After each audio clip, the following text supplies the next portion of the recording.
Hello,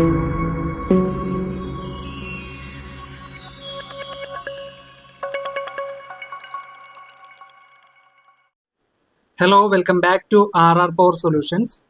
ഈ വീഡിയോയിൽ ഒരു നോർമൽ ബാറ്ററിയും സോളാർ ബാറ്ററിയും തമ്മിൽ എന്താണ് വ്യത്യാസം എന്നുള്ളതാണ് പറയുന്നത്.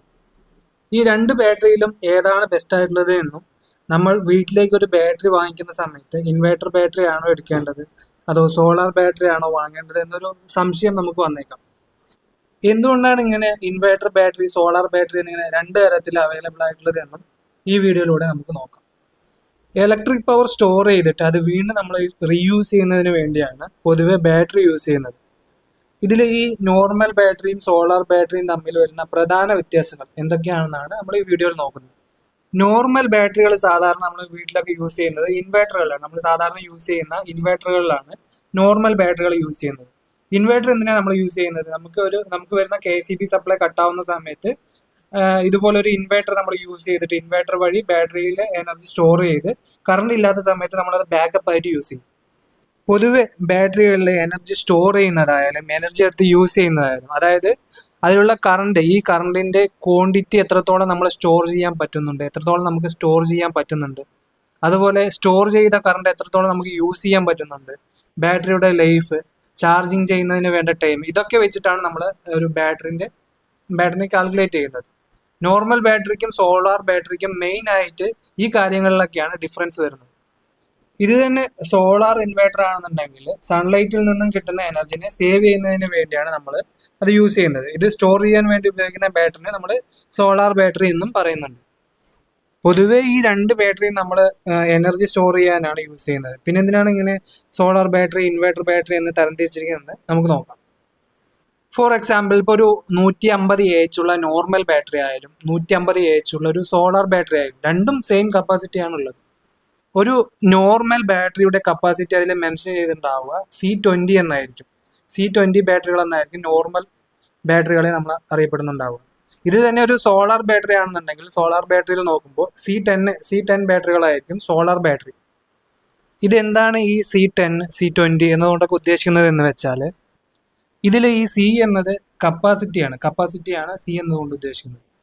ഒരു നോർമൽ ബാറ്ററി അറിയാലോ, C20 ആണ് നോർമൽ ബാറ്ററികൾ C20യിലാണ് അറിയപ്പെടുന്നത്. അപ്പോൾ C20 ഒരു 150 AHന്റെ ബാറ്ററി ആണെന്നുണ്ടെങ്കിൽ 150 ഡിവൈഡഡ് ബൈ 20 ചെയ്യുന്ന സമയത്ത് നമുക്ക് 7.5 എന്ന് കിട്ടും. അതായത് 7.5 ആംപിയർ. നോർമൽ ഒരു 150 AH ഉള്ള ഒരു ബാറ്ററിയിൽ നിങ്ങൾക്ക് 7.5 ആംപിയർ കറണ്ട് മാത്രമാണ് സേവ് ചെയ്യാൻ പറ്റുക.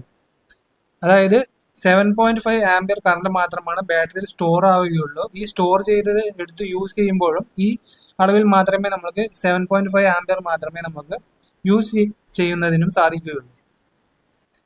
ഇത് തന്നെ ഒരു സോളാർ ബാറ്ററി ആവുമ്പോൾ സെയിം കപ്പാസിറ്റിയുള്ള ഒരു 150 AH ഉള്ള സോളാർ ബാറ്ററി ആവുന്ന സമയത്ത്, സോളാർ ബാറ്ററി നമ്മൾ C10 ബാറ്ററികളായിരിക്കുമല്ലോ സോളാർ ബാറ്ററി. അപ്പോൾ 150 ഡിവൈഡഡ് ബൈ 10 ചെയ്യുന്ന സമയത്ത് നമുക്ക് കിട്ടുന്നത് 15 ആംപിയർ എന്ന് നമുക്ക് അവിടെ കിട്ടും. 150 ഡിവൈഡഡ് ബൈ 10 ചെയ്യുമ്പോൾ 15 ആംപിയർ എന്ന് കിട്ടും. ഇവിടെ സെയിം കപ്പാസിറ്റിയിലുള്ള രണ്ട് ബാറ്ററിയിലും, സോളാർ ബാറ്ററി ആയാലും നോർമൽ ബാറ്ററി ആയാലും, രണ്ടിലും തമ്മിലുള്ള പ്രധാന വ്യത്യാസം എന്നത് സോളാർ ബാറ്ററിയിൽ നമുക്ക് 15 ആംപിയർ കിട്ടുന്നുണ്ട്. നോർമൽ ബാറ്ററി ആണെന്നുണ്ടെങ്കിൽ ഈ C20 വെച്ച് ചെയ്യുന്ന സമയത്ത് നമുക്കത് 7.5 ആംപിയർ മാത്രമേ അവിടെ കിട്ടുന്നുള്ളൂ. അപ്പോൾ ഈ 15 ആംപിയർ നമുക്ക് സോളാർ ബാറ്ററിയിൽ സ്റ്റോർ ചെയ്ത് എടുത്ത് യൂസ് ചെയ്യുന്നതിനും സാധിക്കും. ഇതാണ് ഇവ തമ്മിലുള്ള ഒരു പ്രധാന വ്യത്യാസം. സോളാർ ബാറ്ററിയിൽ 15 ആംപിയർ കറണ്ട് നമുക്ക് അറ്റ് എ ടൈം സേവ് ചെയ്യാനായിട്ട് സാധിക്കും. ഇതേ 15 ആംപിയർ കറണ്ട് തന്നെ നമുക്ക് യൂസ് ചെയ്യാനും സാധിക്കും. ഈ സോളാർ ബാറ്ററികളിലെല്ലാം തന്നെ ആ ബാറ്ററികളിൽ തന്നെ സോളാർ ബാറ്ററി എന്ന് പ്രത്യേകം മെൻഷൻ ചെയ്തിട്ടുണ്ടാവും. എന്തുകൊണ്ടാണെന്ന് വെച്ചാൽ, സോളാറിൽ നിന്നും വരുന്ന എനർജി നമുക്ക് ഡേ ടൈമിൽ മാത്രമേ കിട്ടുകയുള്ളൂ. ഈ കിട്ടുന്ന സമയത്ത് എനർജി നമ്മൾ സ്റ്റോർ ചെയ്ത് വെക്കുകയും വേണം. കിട്ടുന്ന മാക്സിമം കറണ്ട് നമുക്ക് ഇതിൽ സ്റ്റോർ ചെയ്യാൻ സാധിക്കണം. അതിനാണ് സോളാർ ബാറ്ററി നമ്മൾ യൂസ് ചെയ്യുന്നത്. സോളാർ പാനൽ വെച്ചിട്ട് നോർമൽ ബാറ്ററി യൂസ് ചെയ്തു എന്ന് വെച്ചാൽ അതിൽ വേണ്ട കപ്പാസിറ്റിയിൽ നമുക്ക് കറണ്ട് സ്റ്റോർ ചെയ്യാനായിട്ട് സാധിക്കില്ല. അതുകൊണ്ടാണ് ഇതിന് തനിയെ സോളാർ ബാറ്ററി എന്ന് നമ്മൾ മെൻഷൻ ചെയ്യുന്നത്. നിങ്ങളൊരു ബാറ്ററി വാങ്ങാൻ ഉദ്ദേശിക്കുന്ന ആളാണെന്നുണ്ടെങ്കിൽ സോളാർ ബാറ്ററി C10 ബാറ്ററി നോക്കി വാങ്ങുക. C10 ബാറ്ററി സോളാർ ബാറ്ററി ആണെന്നുണ്ടെങ്കിൽ നമുക്ക് സാധാരണ ഇൻവേർട്ടറിലും യൂസ് ചെയ്യുന്നത് കൊണ്ട് കുഴപ്പമൊന്നും സംഭവിക്കുന്നില്ല. സാധാരണ ഇൻവേർട്ടറിലും നമുക്ക് solar battery C10 battery use ചെയ്യാവുന്നതാണ്. അത് വിലയിലും വലിയ വ്യത്യാസമൊന്നും കൂടുതലായിട്ടുള്ള വ്യത്യാസമൊന്നും സോളാർ ബാറ്ററിക്കും ഇൻവെർട്ടർ ബാറ്ററിക്കും വരുന്നുമില്ല. പാലക്കാട് പവർ സൊല്യൂഷൻസിൽ സോളാർ ബാറ്ററി, നോർമൽ ബാറ്ററി രണ്ട് ബാറ്ററിയും അവൈലബിൾ ആണ്. നിങ്ങൾക്ക് ആവശ്യമാണെന്ന് തോന്നുകയാണെന്നുണ്ടെങ്കിൽ തന്നിരിക്കുന്ന വാട്സപ്പ് നമ്പറിൽ കോൺടാക്ട് ചെയ്യാവുന്നതാണ്. Thanks for watching. ബൈ.